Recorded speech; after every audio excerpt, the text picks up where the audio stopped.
Hello everyone, welcome back to Family Pathshala. Today we are talking about hypertension, that is a very normal and very common disease nowadays. Why I said normal? Because if you you will find at least every household is having one person who is having or suffering from hypertension.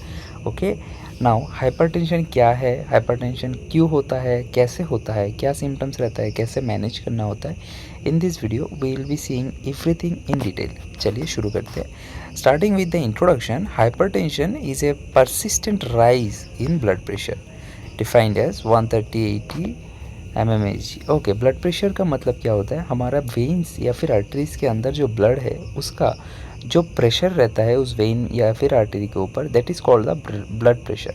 अब वो ज़्यादा कम क्यों होता है, कभी हम लोगों का ब्लड प्रेशर ज़्यादा होता है, कभी कम होता है. ये इसलिए होता है क्योंकि जो वेसल्स है, ब्लड वेसल्स, उनका कभी कंस्ट्रिक्ट हो जाना या फिर कभी डायलेट हो जाना इस हाइपरटेंशन या फिर हाइपोटेंशन कंडीशन का कॉज करवाता है. ओके, अब इसका नॉर्मल जो वैल्यू रहता है दैट इज़ 120/80 mmHg. ठीक है, लेकिन इससे अगर ऊपर चला जाता है लाइक 130 और 80, then it is called as hypertension. Now hypertension का स्टेज भी होता है, स्टेज 1, स्टेज 2. तो अगर 130, 180 या फिर 80 है, दैट इज़ स्टेज 1. 140 के ऊपर चला जाता है एंड अगर डायस्टोलिक ब्लड प्रेशर 90 mmHg के ऊपर चला जाता है, then it is called secondary hypertension. Okay, it is often called the silent killer. इसको साइलेंट मतलब चुपचाप, ये बहुत ही मतलब शांत तरीके से आपको अंदर से ख़त्म करता है. ओके, इसलिए साइलेंट किलर बोलते हैं. Because it usually has no symptoms but can cause serious damage to the heart, brain, kidneys and blood vessels over time. ये टाइम के साथ ज़्यादा सिम्टम्स नहीं दिखाता या फिर ज़्यादा सीरियसनेस नहीं दिखाता, लेकिन ये अंदर ही अंदर आपका heart, brain, kidney, blood vessels सब कुछ को अंदर ही अंदर डैमेज कर सकता है. ओके, नाउ हाइपरटेंशन और इसका इम्पैक्ट के बारे में समझते हैं. पहले हाइपरटेंशन उसको हम लोग ब्लड प्रेशर बोलते हैं अगर ब्लड प्रेशर ज़्यादा होता है, राइट. अब ब्लड प्रेशर क्या है, the force of blood against the artery walls, right. इसे ब्लड प्रेशर बोलते हैं. हाइपरटेंशन मतलब ब्लड प्रेशर का बहुत लंबा टाइम से ज़्यादा या फिर सस्टेन्ड हाई लेवल मतलब ज़्यादा लेवल पे रहना. नाउ ब्लड प्रेशर हमने मेज़र किया 120/80 mmHg, राइट. सो ये 120 क्या है, ये 80 क्या है.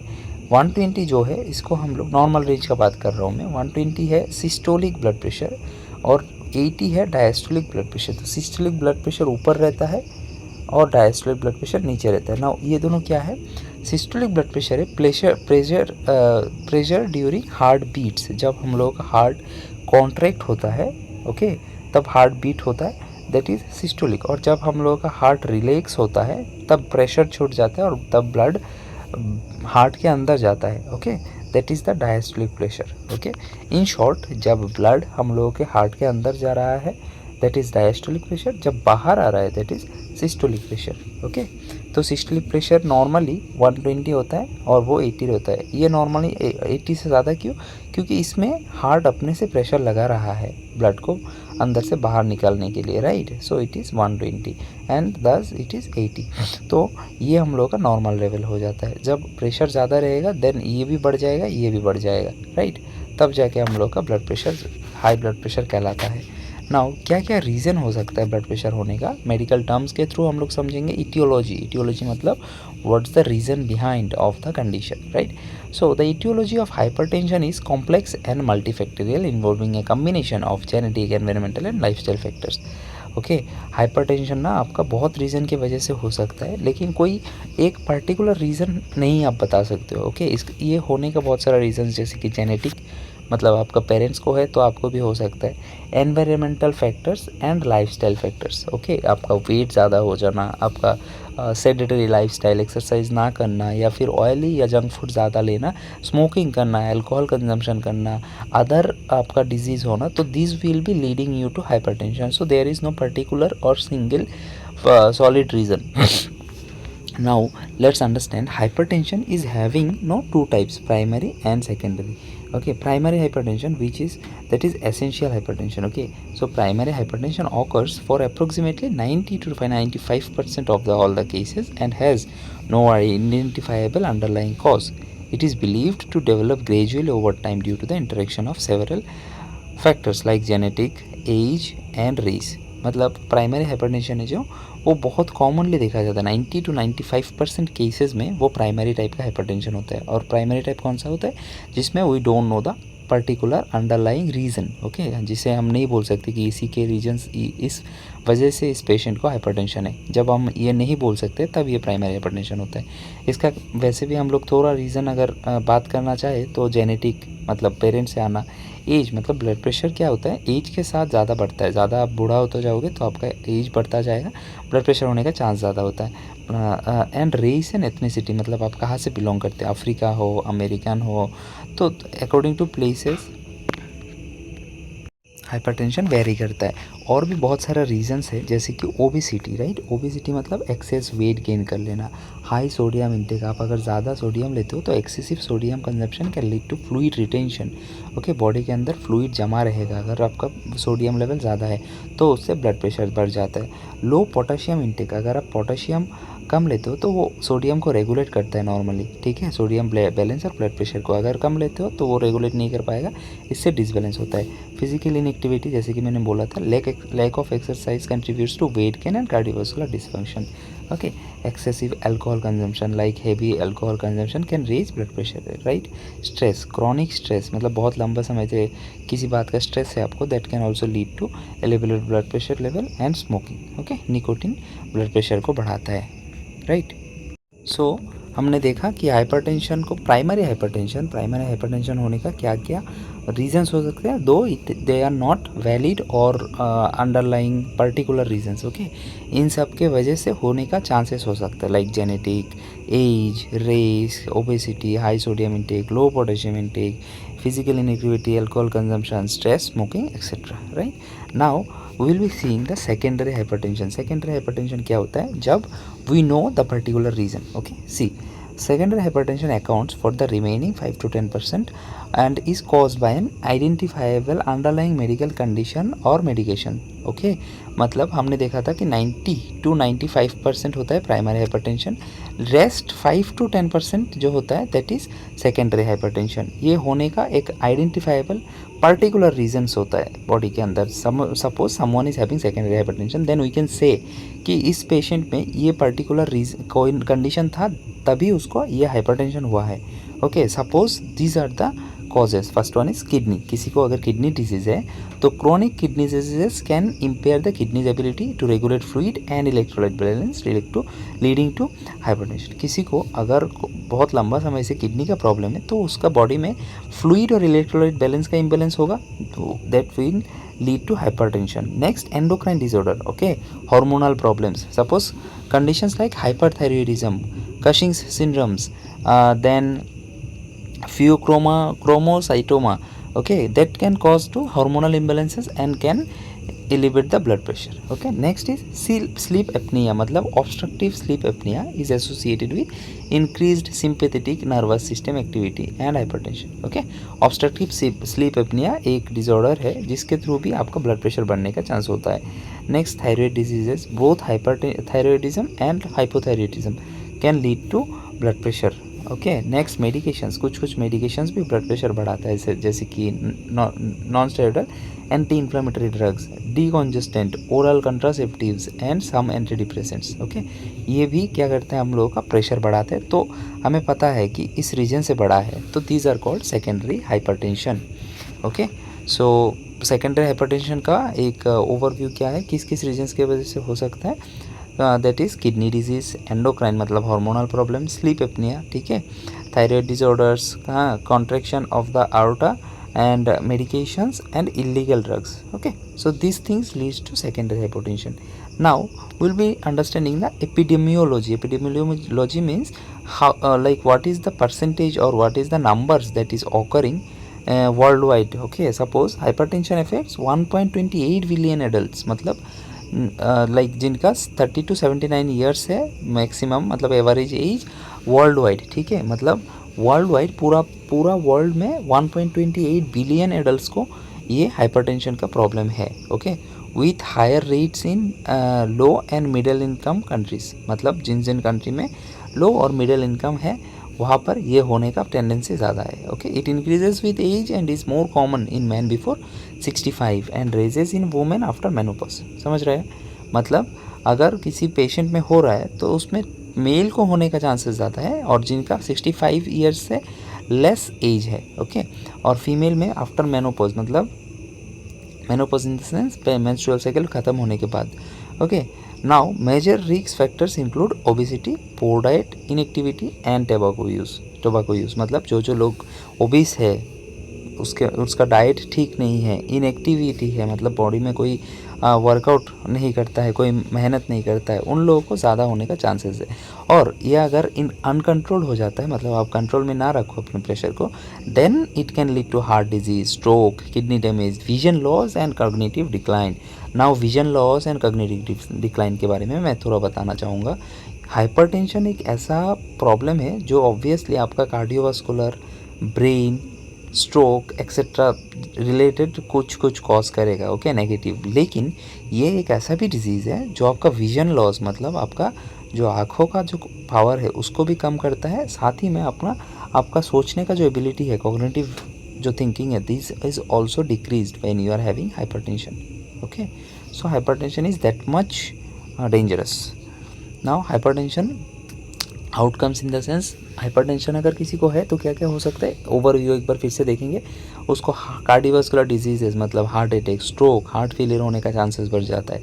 किडनी डिजीज़, मतलब किडनी खराब होने का चांसेस। पेरिफेरल आर्टरी डिजीज़, मतलब ब्लड फ्लो लिम्फ तक जाने के लिए कम हो जाता है। विजन लॉस हो सकता है, और कॉग्निटिव डिक्लाइन, मतलब सोचने का क्षमता उसका कम हो जाता है।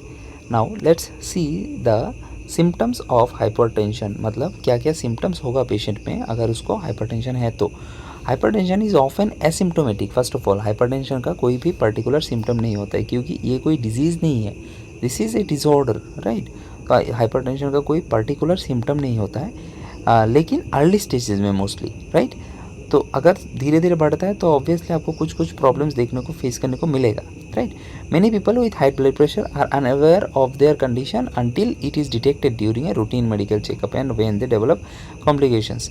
किसी लोगों में ब्लड प्रेशर है या फिर प्रेशर बढ़ा हुआ है, उनको पता ही नहीं होता है जब तक उनका किसी मेडिकल और रीज़न की वजह से ब्लड प्रेशर चेक ना किया जाए। Okay, so blood pressure is that much asymptomatic, आपको पता भी नहीं रहेगा लेकिन आपका प्रेशर बढ़ा हुआ होगा। ओके, तो ये भी हो सकता है। नेक्स्ट, अगर किसी भी पर्सन में है, उसको पता है कि मुझे ब्लड प्रेशर है, ज़्यादा है, तब जाके इसको ये थिंग्स फील हो सकता है सिम्टम्स में, जैसे कि सीवियर हेडेक, बहुत ज़्यादा माथा, उनका जो हेड है वो दर्द करेगा, लेकिन मॉर्निंग के टाइम पे ज़्यादा करता है। Okay, next is nose bleeds. ये अगर आपका ब्लड प्रेशर बहुत ज़्यादा हो जाता है तो ये नोज़ ब्लीडिंग भी करवा सकता है। ओके, नेक्स्ट, फैटीग और कन्फ्यूजन, मतलब अनएक्सप्लेन्ड टायर्डनेस और डिफ़िकल्टी कॉन्सेंट्रेटिंग। उनको बहुत ज़्यादा टायर्डनेस फील होगा और कॉन्सेंट्रेट करने में उनको बहुत ज़्यादा प्रॉब्लम होगा। विजन प्रॉब्लम्स, एज सेड, उनको ब्लड विजन या फिर डबल विजन होगा। चेस्ट पेन होगा, क्योंकि ब्लड प्रेशर ज़्यादा है, मतलब ब्लड ठीक से नहीं जा पा रहा है, मतलब क्या, ऑक्सीजन भी नहीं जा पा रहा होगा हार्ट तक, तब जाके आपको चेस्ट का पेन भी होगा। Difficulty breathing, obviously shortness of breath होगा, क्योंकि आपका क्या हो रहा है, ब्लड नहीं जा पा रहा है। इरेगुलर हार्ट बीट, मतलब पल्पिटेशंस, मतलब हार्ट बीट कभी कभी बढ़ जाना, ओके, या फिर इरेगुलर हो जाना, सो ये सब भी हो सकता है। And next, blood in the urine, आपका ब्लड में यूरिन में ब्लड भी आ सकता है, that is called हेमाटूरिया। This condition also occurs in severe form of hypertension. And pounding in your chest, neck and years, okay, A sensation of throbbing और pounding, मतलब आपको लगेगा कोई आपके चेस्ट में, नेक में या फिर कान में मार रहा है। So this will be the things when you are having blood pressure, you will feel these things. Okay, क्या क्या हो सकता है, ओवरव्यू देखते हैं एक बार।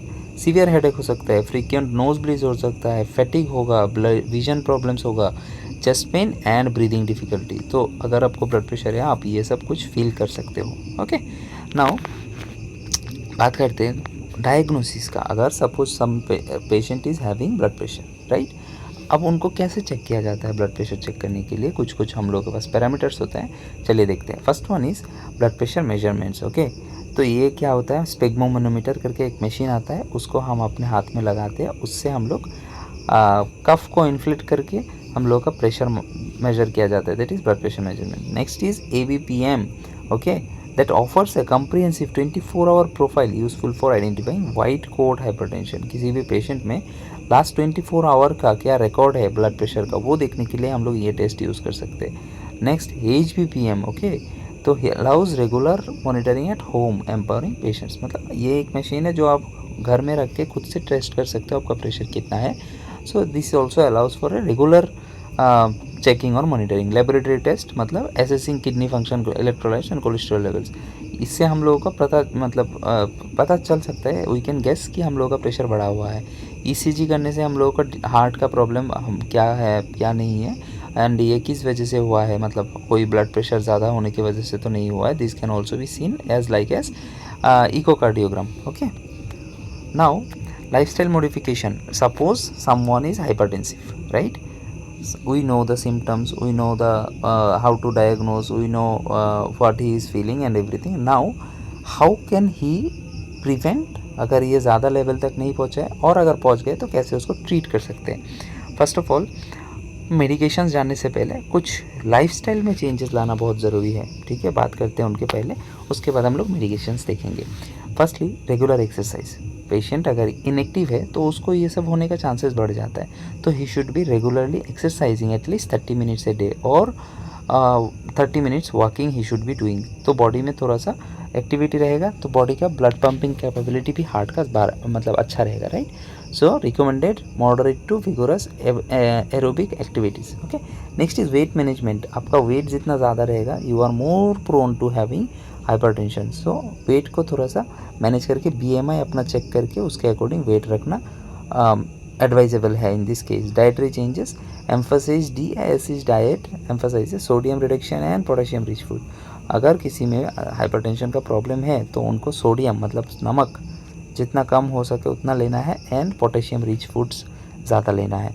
लिमिट अल्कोहल, उनको मतलब अल्कोहल कम करने के लिए बोला जाता है। क्विट स्मोकिंग, एज लाइक हमें पता ही है स्मोकिंग और अल्कोहल कंजम्पशन ये दोनों एक ऐसा कंडीशंस है जो क्या आपको किसी भी मेडिकल इमरजेंसी या फिर मेडिकल डिजास्टरस कंडीशंस में लीड कर सकता है, तो इनको क्विट करना या फिर कंट्रोल में रखना is very much advisable. Next is stress management.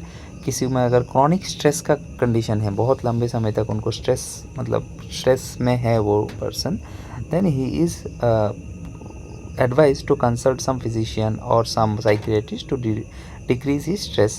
Okay, so with doing these things you can modify your lifestyle and how you are, and so it will lead to decreasing your blood pressure.